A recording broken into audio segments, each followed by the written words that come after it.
আসসালামু আলাইকুম। আশা করি সবাই ভালো আছেন। আজকে আমরা আলোচনা করব ছবিতে যেটা দেখতে পেয়েছেন, এটা হচ্ছে পৃথিবীর সবচেয়ে আধুনিক ফ্রিগেট যুদ্ধজাহাজ। তো এটা কেন পৃথিবীর সবচেয়ে আধুনিক যুদ্ধজাহাজ, এটার নাম কি, এটা কি ক্যাপাবিলিটি আছে, সেই বিষয় নিয়ে আলোচনা করব।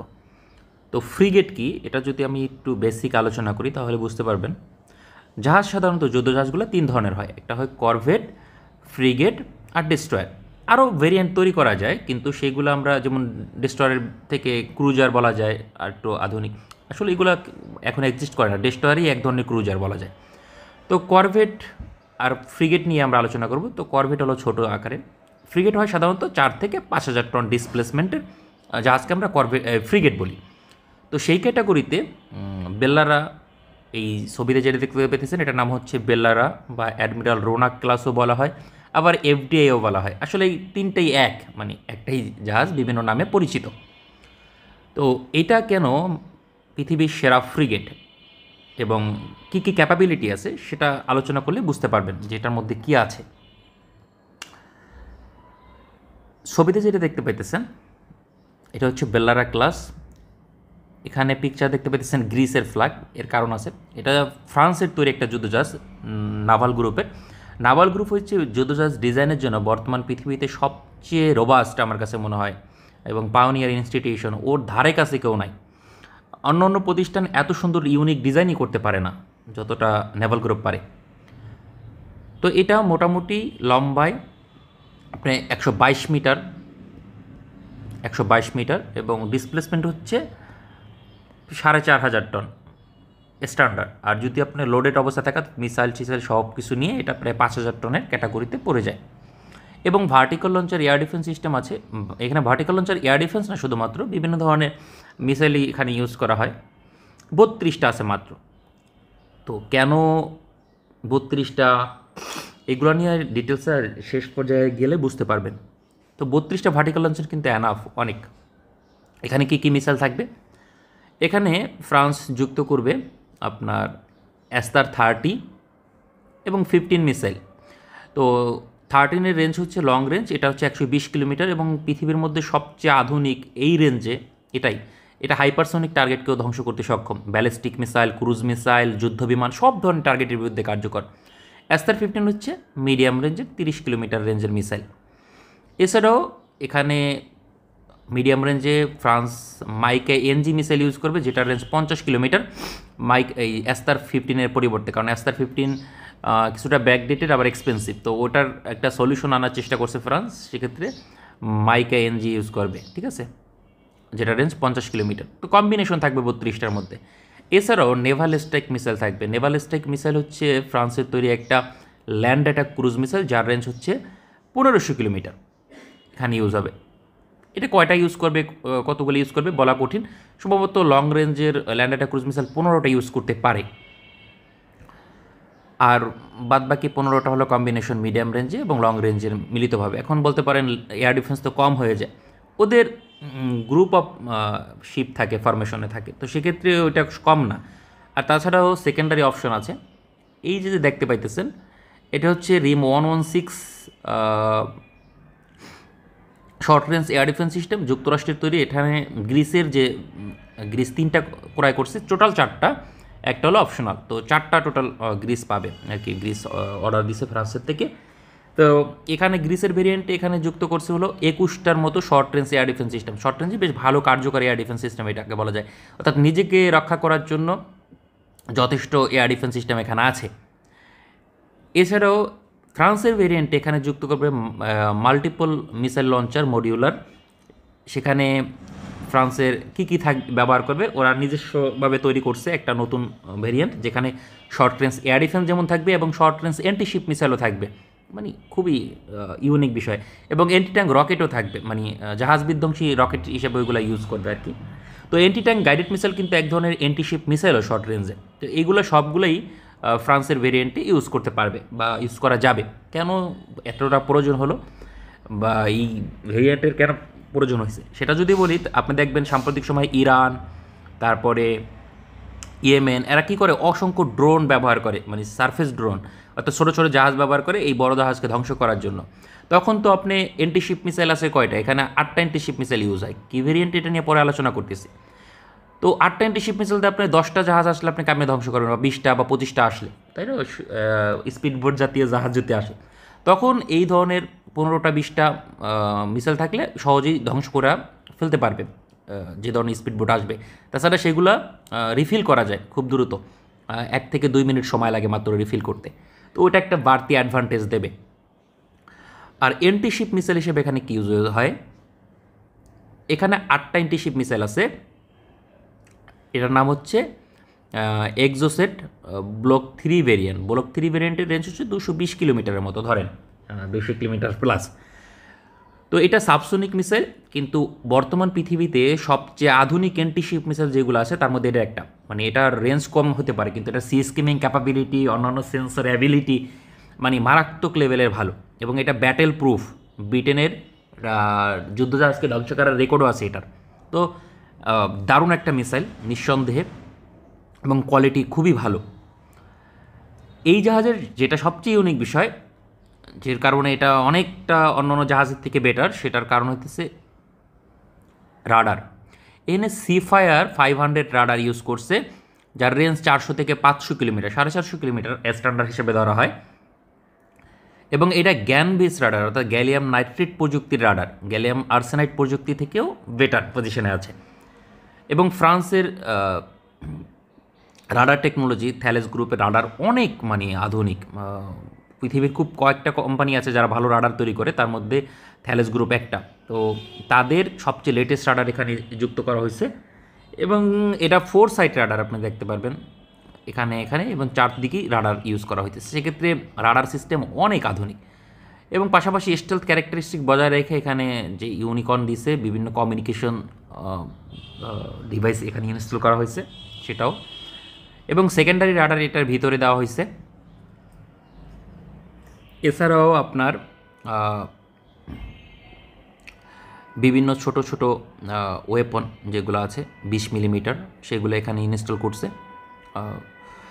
এবং স্পেশাল মিশনের জন্য এই যে দেখতে পেতেছেন এই পাশে এবং ওই পাশে, দোনো পাশেই কিন্তু আপনার 2টা বোর্ড থাকে, যেখানে আপনার 12 জন 24 জন করে সৈনিক ওটার মধ্যে অবস্থান করতে পারে বোটে, এবং সেখানে স্পেশাল মিশন পরিচালনা করতে পারবে।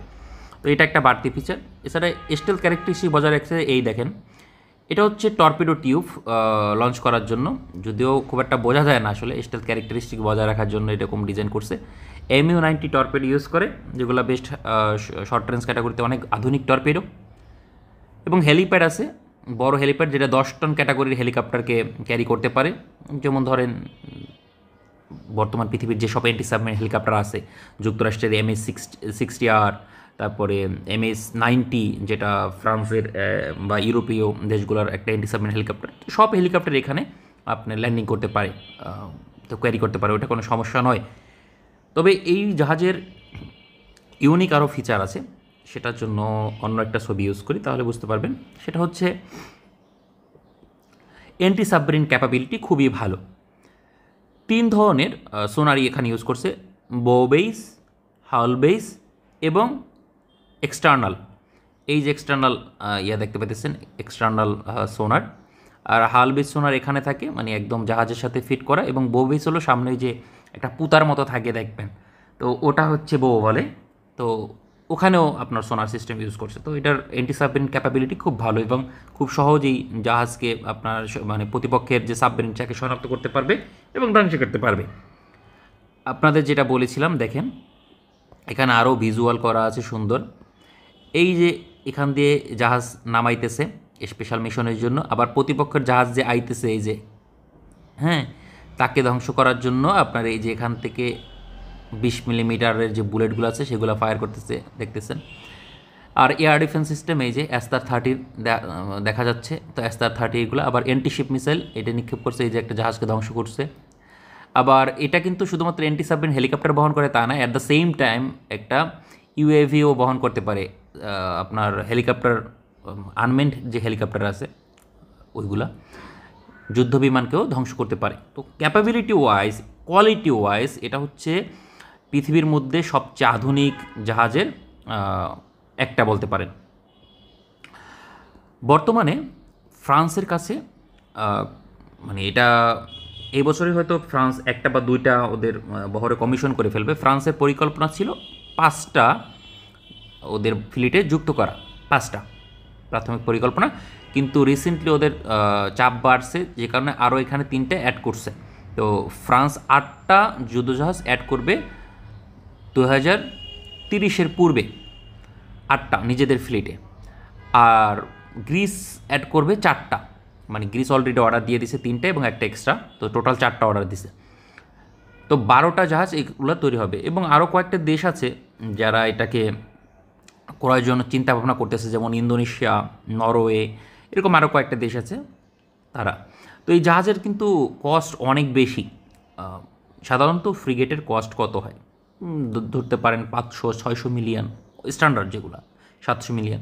কিন্তু এটা ফুল প্যাকেজ যদি আপনি নেন মানে ভালোভাবে, এটার কস্ট আসবে $1.2 বিলিয়ন। কারণ অ্যাস্তা-30 মিসাইল অনেক এক্সপেন্সিভ। মেইন গানটাও ইউনিক আপনার শেল ব্যবহার করে। তারপরে আপনার নেভাল স্ট্রাইক মিসাইল আছে লং রেঞ্জে, সেটাও এক্সপেন্সিভ। এবং রাডার সিস্টেম আছে, সেটাও এক্সপেন্সিভ। মানে ফ্রান্সের প্রত্যেকটা অস্ত্রের কোয়ালিটি অনেক ভালো, যে কারণে সেটা অনেক এক্সপেন্সিভ হয়।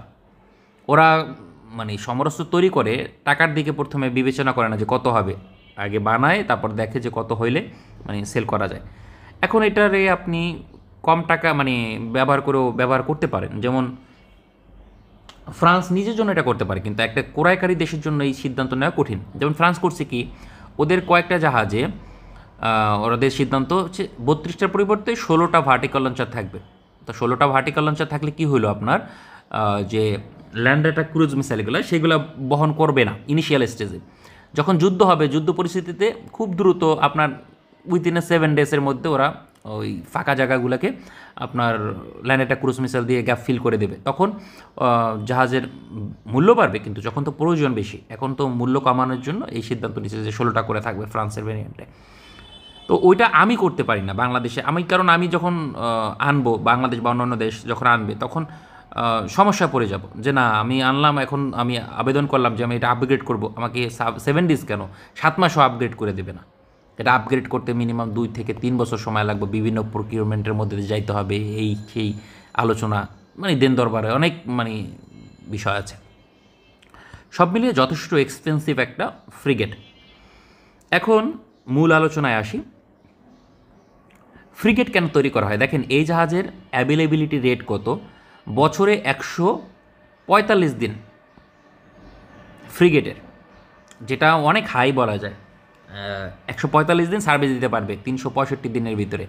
অনেকে বলেন না যে ভাই ডেস্ট্রয়ার কেন বেশি করে তৈরি করে না, এর ক্রুজ মানে বড় সাইজ জাহাজ, বড় সাইজ যত বেশি মিসাইল তত মানে সার্ভিসেবিলিটি কম।